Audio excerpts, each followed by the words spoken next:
దేవ అయితే తన బండికి ఆయిల్ అయిపోయిందని నడిపించుకొని వస్తూ ఉంటాడు. అదే టైంలో అక్కడికి భాను వచ్చి నా దేవ కాలుతో నడుస్తున్నాడని తెలిసి నేను ఆగమేఘాల మీద ఇక్కడికి వచ్చాను దేవా, నువ్వు నడవడం ఏంటి, పద నేను తీసుకెళ్తాను అని చెప్పి అందుకే నేను వచ్చాను అని భాను అయితే అంటూ ఉంటుంది. ఆ మాటలకి మిథున అయితే అక్కడి నుంచి చూసి చాలీ ఓవరాక్షన్ అనేది అనుకుంటూ ఉంటుంది. ఇక దేవ చేయి పట్టుకొని అయితే భాను అయితే పట్టుకొని ఆటోలో అయితే కూర్చోబెడుతూ ఉంటుంది. అది చూసి మిథున షాక్ అవుతూ ఉంటుంది.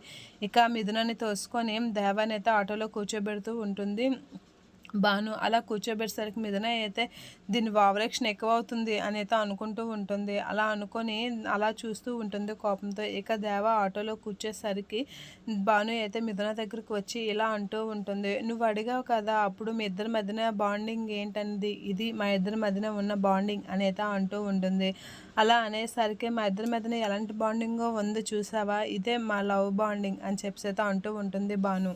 అలా వాళ్ళిద్దరి మధ్యన ఉన్న బాండింగ్ గురించి అయితే మాట్లాడుతూ ఉంటుంది భాను. ఇక దేవయ్య అయితే చూసి షాక్ అవుతూ ఉంటాడు. ఇక మిథునకైతే ఛాలెంజ్ చేస్తూ ఉంటుంది, నువ్వు నేల మీద గిలగిలా కొట్టుకోవడమే కానీ మా దేవ దగ్గర మాత్రం నీ పొజిషన్ మార్చుకోలేవు, అది గుర్తుపెట్టుకో, నా స్థానాన్ని కూడా నువ్వు మార్చలేవు అని అయితే వార్నింగ్ ఇచ్చి అక్కడి నుంచి అయితే వెళ్ళిపోతూ ఉంటుంది. సీరియస్గా చూస్తూ ఉంటుంది మిథున భానుని.